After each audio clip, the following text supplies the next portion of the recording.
दिति शुक्राचार्य को अपमानित करते हुए देवांतक नरांतक को अत्याचार की आज्ञा देती है। उधर दिति की आज्ञा से निश्चिंत ऋषि कश्यप सदा की भांति अपने आश्रम में श्री महागणेश की आराधना कर रहे हैं। ओम महागणेशाय नमः। ओम परम देवाय नमः। ओम विश्ववरदाय नमः। ओम महागणेशाय नमः। ओम महागणेशाय नमः। ओम परम देवाय नमः।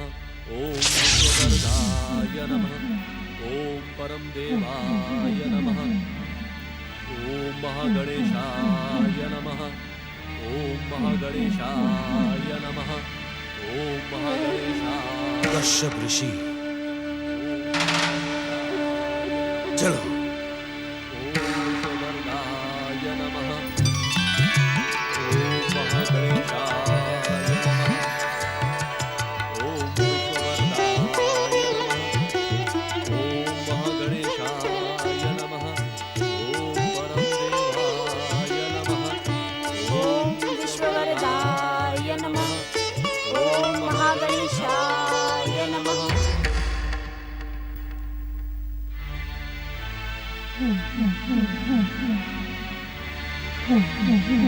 भैया नरांतक, दैत्य माता दिति का परम शत्रु गजमुख सोया है। पहले हम उन दोनों को समाप्त कर देते हैं। आप उचित कह रहे हैं भैया देवांतक। हम शत्रु के बल को विभाजित करके सरलता से दैत्य माता दिति को दिया अपना वचन पूरा कर सकेंगे।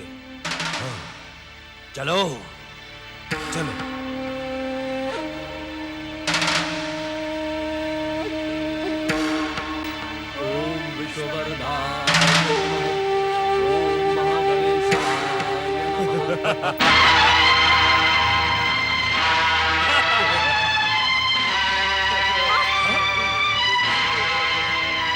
रक्षा करें श्री महागणेश।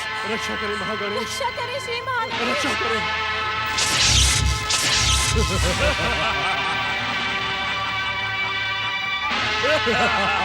हे परम दोषी महागणेश, हमारी रक्षा करें। रक्षा करें श्री महागणेश। हमारी रक्षा करें। हे परम दोषी महागणेश, हमारी रक्षा करें। हे परम दोषी महागणेश, हमारी रक्षा करें। हे परम दोषी महागणेश, हमारी रक्षा करें। रक्षा करें महागणेश, हमारी रक्षा करें। रक्षा करें श्री महागणेश। रक्षा करें परम देव श्री महागणेश। रक्षा करें परम दोषी महागणेश, रक्षा करें। रक्षा करें परम देव श्री महागणेश। रक्षा करें परम देव श्री महागणेश।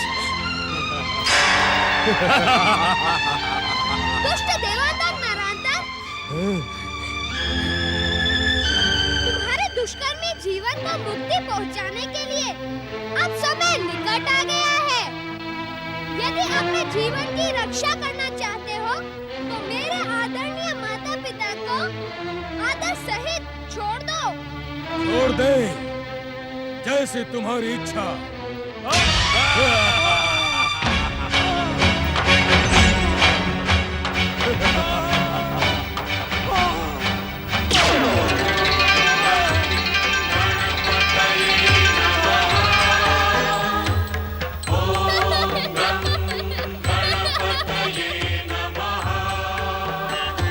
देखते क्या हो भैया नरांतक, तुम भी इस गजमुख गणेश की इच्छा पूर्ण कर दो।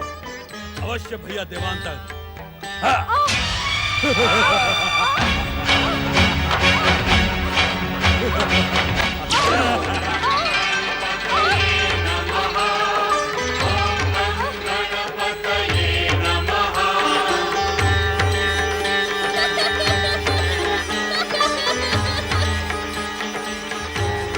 मुझे पहचानने की भूल ना करो देवांतक तारांतक।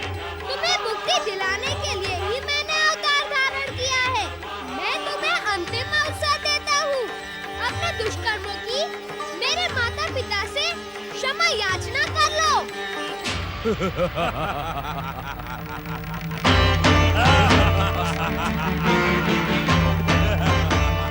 हम क्षमा याचना करने नहीं, माता दिति के जन्मजात शत्रु को समाप्त करने आए हैं। अब हम पहले तुझे ही समाप्त कर देंगे गजमुख गणेश। सर्वनाश तुम दोनों के सिर पर मृत्यु बनकर नाच रहा है।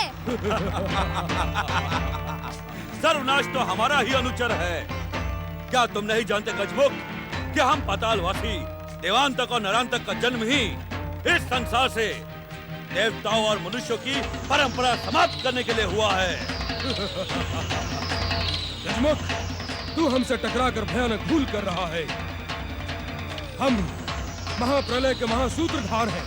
हमारे नाम से धाराएं भी कांप उठती हैं, हवा अपनी दिशा बदल लेती है, पर्वत अपने घुटने टेक देते हैं और आकाश अपना मस्तक झुका देता है। दुष्ट गजमुख, तेरा वध करके हम महाप्रलय के सूत्रधार बनेंगे। अपनी इच्छा से एक नई सृष्टि को जन्म देंगे, जिसके देवता आराध्य और सर्वशक्तिमान हम होंगे। सावधान!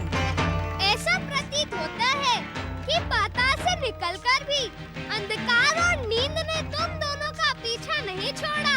आश्चर्य है, जागते हुए भी तुम दोनों स्वप्न देख रहे हो, परंतु सत्य का एक ही प्रहार तुम दोनों के स्वप्न को नष्ट भ्रष्ट करके रख देगा। भैया नरांतक, ये दुष्ट गजमुख हमारे शरीर से टकराकर चकनाचूर हो जाएगा।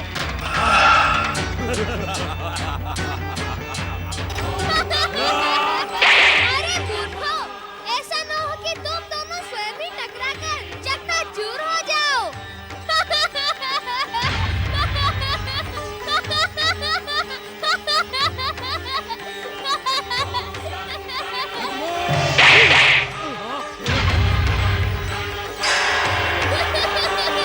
मूर्खों, मैं यहाँ हूँ।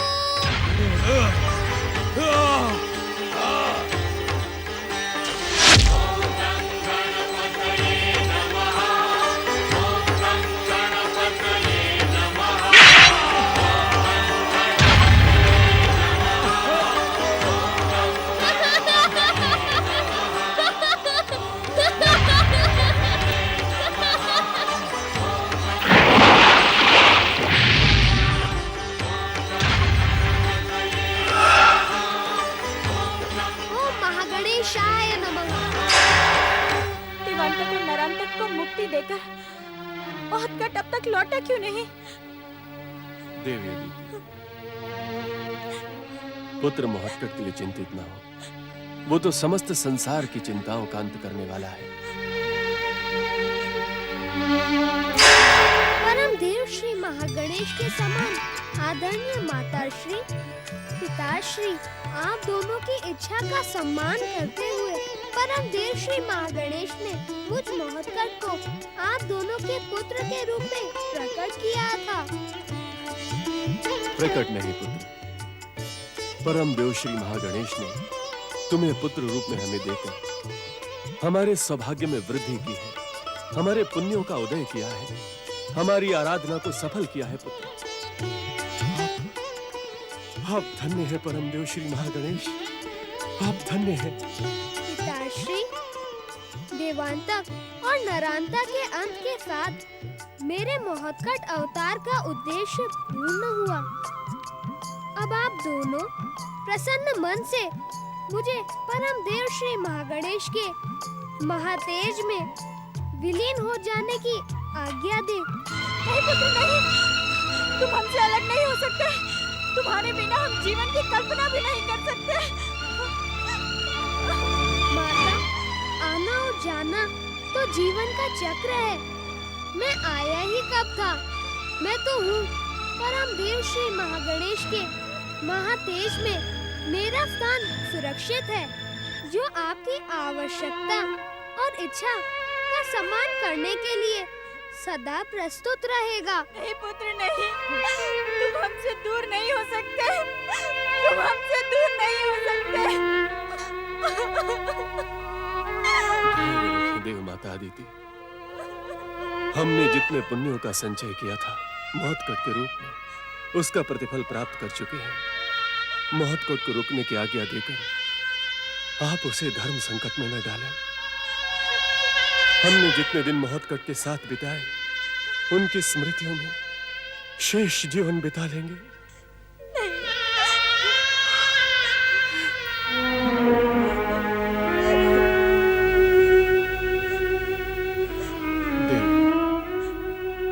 आनंद और प्रसन्नता के साथ मौतकुंड को जाने की आज्ञा दे। माता, मैं आपके मन के दुख को समझता हूँ, परंतु विधि और विधान की रक्षा करने के लिए मुझे जाना ही होगा। परम देव की इच्छा का सम्मान करना हम सबका कर्तव्य है। हाँ, मेरे पश्चात गौरी पुत्र श्री गणेश आपको पुत्र सुख प्रदान करते हुए आपकी हर इच्छा पूर्ण करेंगे। यह महत्कट का वचन है। ओम पितृदेवाय नमः। ओम मातृदेवये नमः।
गौरीपुत्र गणेश ने अपने पिता महादेव के समान ध्यान धारण कर लिया है। इसका क्या कारण है? भृंगी, जो प्रश्न तुम मुझसे पूछ रहे हो वो स्वयं श्री गणेश से पूछ लो ना। क्रोधित न हो नंदी महाराज, आप तो हम सभी शिवगणों के प्रमुख हैं, इसलिए मैं आपसे पूछ रहा था। मैं तुम्हारे प्रश्न पूछने का कारण भली भांति जानता हूँ।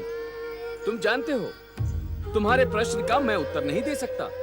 इसी कारण तुम मुझसे बार बार प्रश्न पूछकर मुझे अपमानित करना चाहते हो। यदि मेरे प्रश्न पूछने पर आपको दुख हुआ हो तो मैं क्षमा मांगता हूँ, परंतु माता की आज्ञा का क्या होगा? उन्होंने हमसे कहा था कि श्री गणेश को हम शीघ्र बुला कर लाएं। परंतु श्री गणेश को ध्यान समाधि से जगाना क्या उचित होगा? यदि ये क्रोधित हो गए तो? और माता पार्वती की आज्ञा पूर्ण न हुई तो वे भी तो क्रोधित हो जाएंगी। क्या आप माता के भयानक क्रोध से अपरिचित हैं? हमें श्री गणेश को ध्यान से जगाना ही होगा। क्रोध तो गौरी पुत्र श्री गणेश का भी कुछ कम भयानक नहीं है। भूल गए क्या? अपने प्रकट होने के पश्चात इन्होंने हम सबको अपने दंड से कैसा दंडित किया था। हम शिव गणों की कैसी दुर्दशा बनाई थी। ऐसी स्थिति में निर्णय तो आप ही को लेना होगा नंदी महाराज। कैसा निर्णय? या तो माता की आज्ञा मानकर श्री गणेश के क्रोध को जगाएं, या तो माता की आज्ञा न मानकर उनके क्रोध को जगाएं। आप ही बताएं हमें क्या करना चाहिए। माननी तो माता की आज्ञा पड़ेगी। भोलेनाथ का नाम लेकर चलो श्री गणेश को जगाते हैं। ठहरे ठहरे नंदी महाराज, एक बार पुनः विचार कर लें। आपने श्री गणेश के क्रोध का मुझे स्मरण करवाकर और भयभीत कर दिया है। गौरीपुत्र के क्रोध से भयानक क्रोध तो माता पार्वती का है। हमें माता की आज्ञा तो माननी ही होगी, अन्यथा वे क्रोधित होकर हम सबको दंडित करेंगी। और यदि गौरीपुत्र हमें दंडित करेंगे तो? माता हमारी रक्षा करेंगी। जैसी आपकी इच्छा। ध्यान से जागे गौरीपुत्र श्री गणेश, माता गौरी ने आपको बुलाया है।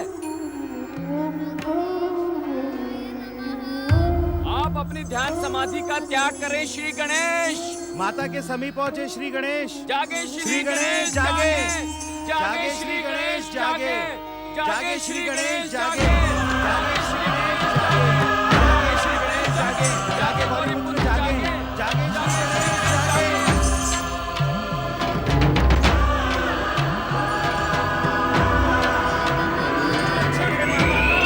श्री गणेश का क्रोध जाग उठा। अरे माता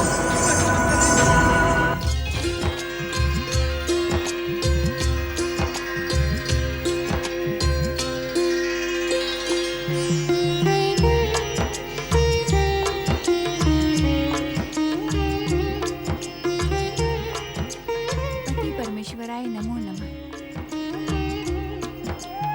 माता रक्षा करे माता, माता रक्षा करे माता, माता रक्षा करे माता, माता माता गौरीपुत्र माता। क्या हुआ मेरे पुत्र गणेश को? माता, आज श्री गणेश भगवान भोलेनाथ के समान समाधि में लीन बैठे हैं। वे हमारी पुकार सुन ही नहीं रहे थे माता। हमें तो उनको आपकी आज्ञा बतानी थी। माता, हमने जब उन्हें बार बार पुकारा तो उन्हें क्रोध चढ़ाया। माता, श्री गणेश की सूंड लंबी होकर हमारे पीछे पड़ गई है। माता, वो हमें पीटने आ रही है। और तुम दोनों भयभीत होकर यहाँ भाग आए। तो हम क्या करें माता? माता, जब आपने श्री गणेश को प्रकट किया था तभी हमने उनका क्रोध देख लिया था। माता, उन्होंने हम सब शिवगणों की ऐसी दुर्दशा की थी माता कि स्वप्न में भी उनके क्रोध का स्मरण करके हम सब कांपने लगते हैं। हम जानते हैं माता, जब श्री गणेश की सूंड किसी पर प्रहार करती है तो वो जीवित रहने के योग्य नहीं रहता। नारायण नारायण। प्रणाम माता पार्वती, प्रणाम देवादिदेव भोलेनाथ। गण प्रमुख नंदी महाराज, श्री गणेश की सूंड अचानक तो किसी पर प्रहार नहीं करती। अवश्य आपने उनके क्रोध को जागृत किया होगा। नहीं नहीं देवऋषि, हमने उनका क्रोध नहीं, हमने केवल उन्हें जगाने का प्रयास किया था। गंग गंग गंग गंग गंग गंग गंग। श्री गणेश को समाधि से जगाने का प्रयास किया। आप दोनों के पराक्रम की तो प्रशंसा करनी चाहिए। देवऋषि, आप हमारी प्रशंसा कर रहे हैं अथवा प्रताड़ित कर रहे हैं? नारायण नारायण। देवर्षि, इस समय भी आप क्या हमें ध्यान समाधि से जगाने के लिए प्रकट हुए हैं? देवर्षि बिना कोई प्रश्न लिए कभी प्रकट नहीं होते स्वामी। वे अवश्य कोई ऐसा प्रश्न लेकर आए होंगे जिसका उत्तर इन्हें कहीं नहीं मिला होगा। प्रश्न नहीं माता, इस समय तो मैं जगत जननी माता पार्वती के सामने एक माता के दुख का समाचार लेकर आया। पुत्र के वियोग से माता को कितना अधिक दुख होता है, इसका अनुमान भला आपसे अधिक कौन लगा सकता है? अर्थात तुम इस समय देवी अदिति के आश्रम से चले आ रहे हो?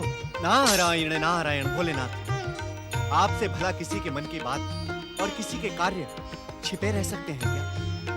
नहीं भोलेनाथ, आप तो भली बात जानते हैं कि अदिति पुत्र महोत्कच श्री गणेश देवांतक और नरांतक का वध करके श्री महागणेश लोक चले गए। अदिति और ऋषि कश्यप का अब क्या होगा प्रभु? उन दोनों पति पत्नी का दुख मुझसे देखा नहीं गया माता, इसीलिए मैं आप दोनों की शरण में चला आया। उन दोनों के दुख का कुछ उपाय करें। पुत्र गणेश के समान शुद्ध, बुद्ध, चतुर और महान कोई दूसरा तो हो ही नहीं सकता। इसलिए गणेश के अभाव को तो गणेश ही दूर कर सकते हैं। क्यों देवी पार्वती? मैं अपने पुत्रों का वियोग पहले ही बहुत सह चुकी हूँ स्वामी।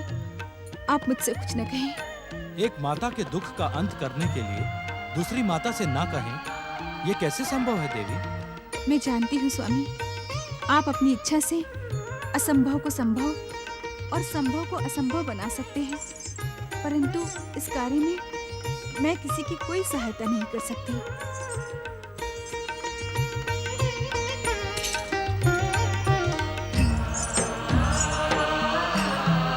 हे देवादिदेव,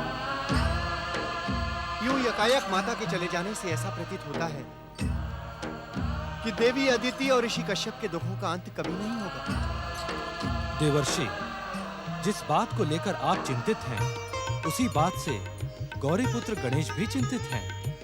वे भी देवी अदिति के दुख का अंत करने पर विचार कर रहे हैं। वे आपकी समस्या का अवश्य समाधान करेंगे।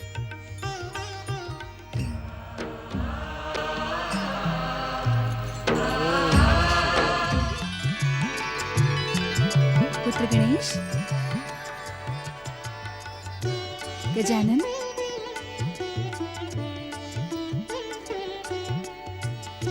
प्रणाम माता।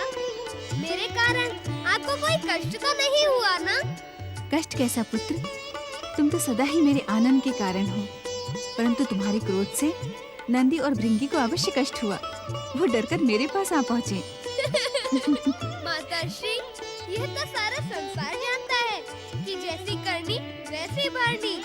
पिताश्री के इस पुण्य धाम कैलाश लोक में किसी की समाधि को भंग करना तो भयानक अपराध है ना माता? नंदी और भृंगी ने कैलाश में अशांति को जन्म देकर कोई उचित काम तो नहीं किया। अशांति को जन्म देकर? मैं कुछ समझी नहीं पुत्र। वे दोनों सप्तम स्वर में मुझे पुकार रहे थे, फिर भी मैंने कुछ नहीं किया। जो कुछ भी किया वो मेरी सूंड ने किया। अब सूंड कुछ करे तो मैं क्या कर सकता हूँ माता? हाँ पुत्र, तुम भला इसमें क्या कर सकते हो? परंतु तुम मुझे ये तो बताओ, तुमने ये ध्यान समाधि लगाना कब से प्रारंभ कर दिया? जब से भैया कार्तिकेय यहाँ से चले गए, जब से मेरे साथ खेलने वाला कोई नहीं रहा, तब से माता। कुमार की जाने का दुख तो मुझे भी है पुत्र, परंतु स्वामी की आज्ञा और कुमार के भविष्य के लिए मुझे अपनी भावनाओं को दबाना पड़ा। पुत्र, कैलाश में शिवगणों के पुत्र होते हैं, वे तुम्हारे साथ खेलना चाहते हैं, परंतु तुम इन दिनों उन सबकी उपेक्षा कर देते हो। क्या आप उस उपेक्षा का कारण जानना चाहती हैं माता? अवश्य पुत्र। माता, वे मेरे साथ समानता का व्यवहार नहीं करते, न जाने क्यों मुझसे डरते हैं। अब खेल में तो सब समान होते हैं ना माता। वे मेरे साथ हमजोली जैसा व्यवहार नहीं करते, इसीलिए मुझे उनके साथ खेलना प्रिय नहीं है। वे तुमसे नहीं, तुम्हारे सूंड से डरते हैं, न जाने कब क्या कर दे। तुम तो कुछ करते नहीं, करती तो सब कुछ तुम्हारी ये सूंड है ना। परंतु माता, मुझे खेलने के लिए ऐसा साथी चाहिए जो मुझे खेल में हराने का प्रयास करे, मुझे छकाए। अब ऐसा साथी न मिलने तक भला आनंद कैसे आएगा? तुम ही बताओ ना माता। मैं तुम्हारे अकेलेपन को समझती हूँ गजानन। क्या इसी कारण तुमने ध्यान समाधि लगाना प्रारंभ कर दिया, अथवा इसका कोई और कारण है? तुमने मुझे उत्तर नहीं दिया गणपति। माताश्री, मैं तो पिताश्री के समान लंबे समय तक ध्यान में लीन रहने का अभ्यास कर रहा था, परंतु ऐसा लगता है कि परम देव श्री महागणेश की इच्छा कुछ और ही है। बार बार मेरी ध्यान समाधि में बाधाएं पड़ रही है। माताश्री, क्या मैं एक प्रार्थना करूं? अवश्य पुत्र। क्या आप ऐसा उपाय कर सकती हैं जिससे मेरी समाधि में विघ्न ना पड़े? तुम तो स्वयं विघ्नहर्ता हो गजानन। अपने ध्यान के विघ्नों को अपनी इच्छा से नष्ट कर सकते हो। कर तो सकता हूँ माता, परंतु उस उपाय से किसी और को कष्ट पहुँचे, यह भी तो उचित नहीं है। बेचारे नंदी और भृंगी भयभीत होकर भाग गए। अब मैं क्या करूँ माता? जो कुछ करना है फिर कर लेना। ध्यान के लिए तो तुम्हें अनेक अवसर मिलेंगे पुत्र। इस समय तुम मेरे साथ चलो। मैंने तुम्हारे लिए स्वादिष्ट मोदक बनाकर रखे हैं, और मैं ये भी जानती हूँ पुत्र कि श्री महागणेश तुम्हारी ध्यान समाधि पूर्ण क्यों नहीं होने दे रहे। क्यों माता? क्योंकि परम देव जानते हैं कि उनके अवतारी गौरी पुत्र अपनी भूख पर नियंत्रण नहीं रख पाते। नहीं माता, मैं पिताश्री के समान अपनी भूख को लंबे समय तक रोक सकता हूँ। इस समय भी मैं आपके साथ मोदक खाने के लिए नहीं जाऊंगा, ध्यान समाधि लगाऊंगा। क्या तुम्हें भूख नहीं लगी पुत्र? भूख से ध्यान का महत्व अधिक है माता। परंतु तुम्हारे लिए ध्यान से अधिक भूख महत्वपूर्ण है, और तुम्हारे पिताश्री के लिए ध्यान का महत्व अधिक है। भूख तो मुझे लग रही थी माता, परंतु अभी अभी समाधि में मैंने जो कुछ भी देखा उससे मेरी भूख समाप्त हो गई माता। ऐसा क्या देख लिया तुमने ध्यान में? मैंने देखा कि परम देव श्री महागणेश के महत्कट अवतार की माता देवी अदिति पुत्र वियोग में आंसू बहा रही है। मुझसे उनका दुख नहीं देखा गया। तुम तो जानती हो माता कि परम देव श्री महागणेश के समान किसी के बहते हुए आंसू नहीं देख सकता। गजानन, तुम कहीं मुझे छोड़कर वहाँ जाने की तो नहीं सोच रहे हो? तुमने पहले भी ऐसा किया था, क्या फिर? तुम दुखी न हो माता, मैं ऐसा कुछ भी नहीं करूँगा जो तुम्हारी इच्छा के विरुद्ध होगा। मैं कहीं नहीं जाऊँगा, चाहे देवी अदिति कितने भी आंसू बहाए, क्योंकि मैं जानता हूँ कि पुत्र के लिए तो सभी माताओं का दुख एक समान होता है। परंतु तुमसे तो किसी के आंसू देखे नहीं जाते। यही तो धर्म संकट है माता। यदि माता अदिति का दुख दूर करने जाऊंगा तो तुम्हारे आंसू बहेंगे, यदि नहीं जाऊंगा तो उनके आंसू बहेंगे। अब मैं इस धर्म संकट को परम देव श्री महागणेश की इच्छा पर छोड़ देता हूँ। वे जो उचित समझेंगे वही करेंगे। यही उचित होगा पुत्र। माता, अभी मैं कुछ समय और ध्यान करना चाहता हूँ। भूख तो मुझे लग नहीं रही है। अब आप कृपा करके मुझे कुछ समय तक अकेला छोड़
मुझे मेरी वरदानी शक्तियां पुनः प्रदान करें सूर्यदेव।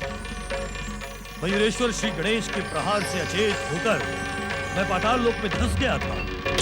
अब आपकी कृपा से ऊपर आ गया हूँ। मुझ पर कृपा करें सूर्यदेव। मेरी वरदानी शक्तियां प्रकट करें सूर्यदेव। हमने तो सोचा था महोत्कट श्री गणेश द्वारा देवांतक नरांतक का वध हो जाने के पश्चात हमारा स्वर्गलोक सदा सदा के लिए सुरक्षित हो जाएगा, परंतु दुर्भाग्य हमारा पीछा नहीं छोड़ रहा है। आप सत्य कह रहे हैं देवराज।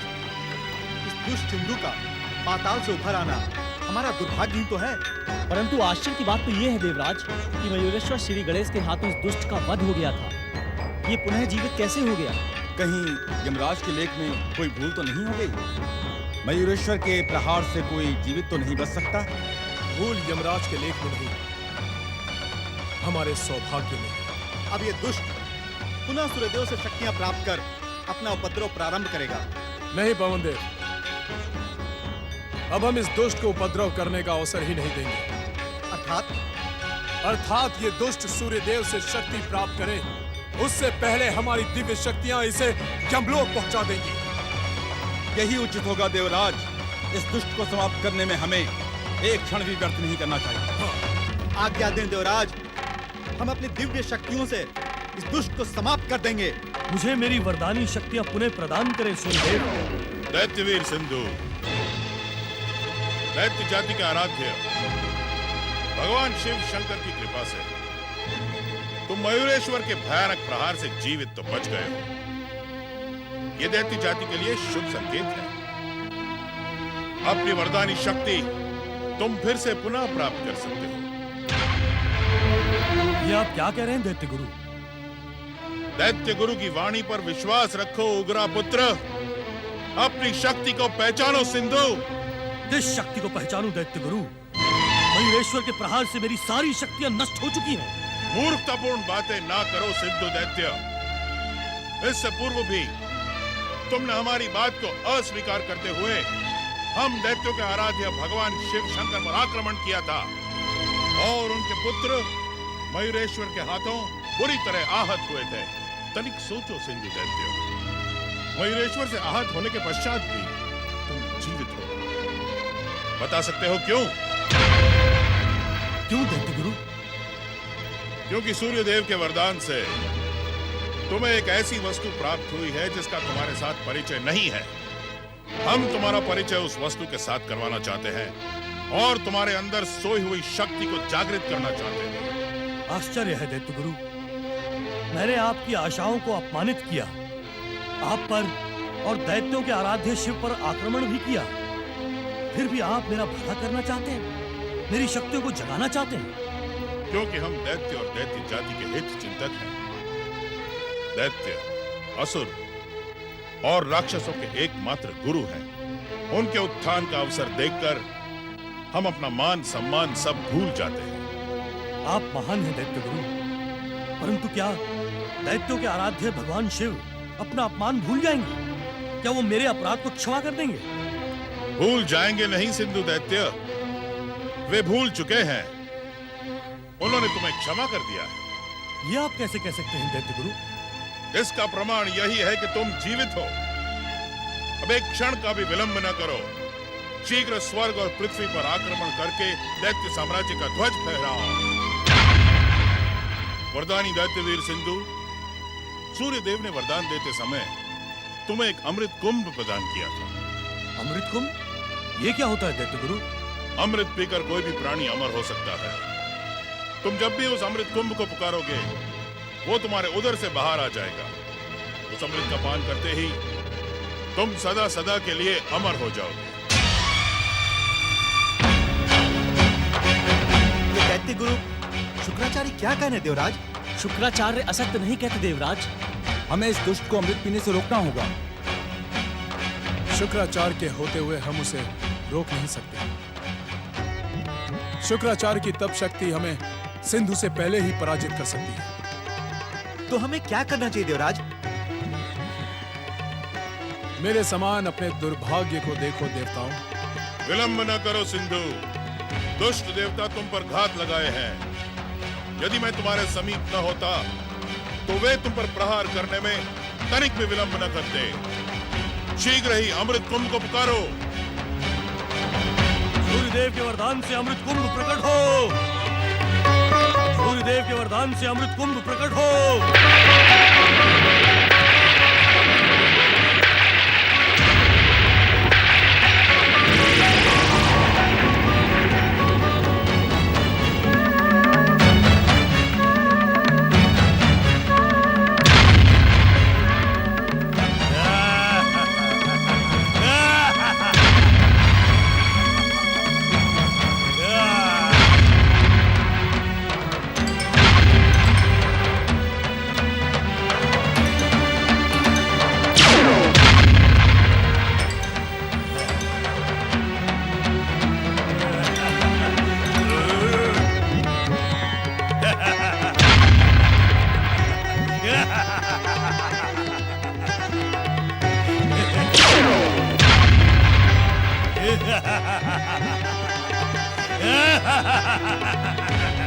अमृत पीकर अब मैं सदा सदा के लिए अमर हो गया दुष्ट देवताओं।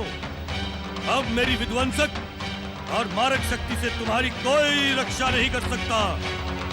मैं इसी समय स्वर्ग और पृथ्वी पर आक्रमण की घोषणा करता हूँ। आप धन्य है सूर्यदेव, आपकी कृपा पाकर सिंधु का जीवन भी धन्य हो गया है। आपकी जय हो सूर्यदेव, आपकी जय हो। अमर वरदानी दैत्यवीर सिंधु, तुमने जो घोषणा की है उसे इसी समय पूरा करो और दुष्ट देवताओं को उनकी दुष्टता का दंड दो और संसार में दैत्य जाति का बिगुल बजा दो। शिव शंकर तुम्हारा कल्याण करे। ओम नमः शिवाय।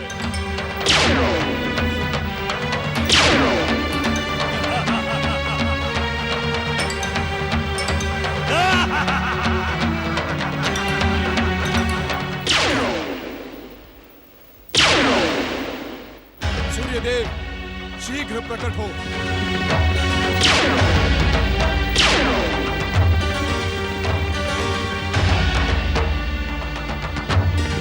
प्रणाम देवराज। दुष्ट सिंधु को अमृत कुंभ प्रदान कर आपने देव विरोधी कार्य किया है सूर्यदेव। परंतु देवराज मेरी किसी भी किंतु परंतु की आवश्यकता नहीं है सूर्यदेव। आपने ना ही स्वर्ग देवता अपितु अपने भाई के विरुद्ध षड्यंत्र रचकर भयानक संकट उत्पन्न किया है। मेरी बात सुने देवराज। मैं आपकी बात तब तक नहीं सुनूंगा जब तक आप इस दुष्ट से अपना अमृत कुंभ लौटा नहीं लेते। आपका अमृत कुंभ पाकर वो सदा सदा के लिए अमर हो गया है। देवराज, हमने सिंधु को उसकी तपस्या का ये प्रतिदान अनजाने में दिया था। हम अपनी भूल स्वीकार करते हैं। भूल स्वीकार करने की नहीं, सुधारने की आवश्यकता है सूर्यदेव। अनजाने में दिया हुआ आपका वरदान आप लौटा लें। देवराज, दिया हुआ वरदान कभी लौटाया नहीं जा सकता।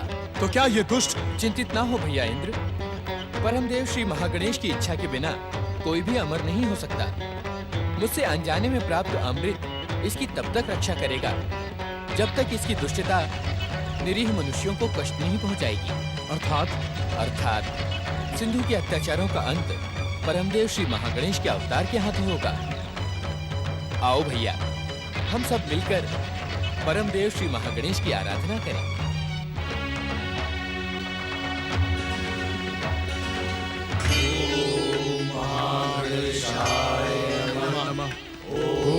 महागणेशाय नमः। ओम परम देवाय नमः। ओम विश्ववरदाय नमः। ओम महागणेशाय नमः। ओम परम देवाय नमः। ओम विश्ववरदाय नमः।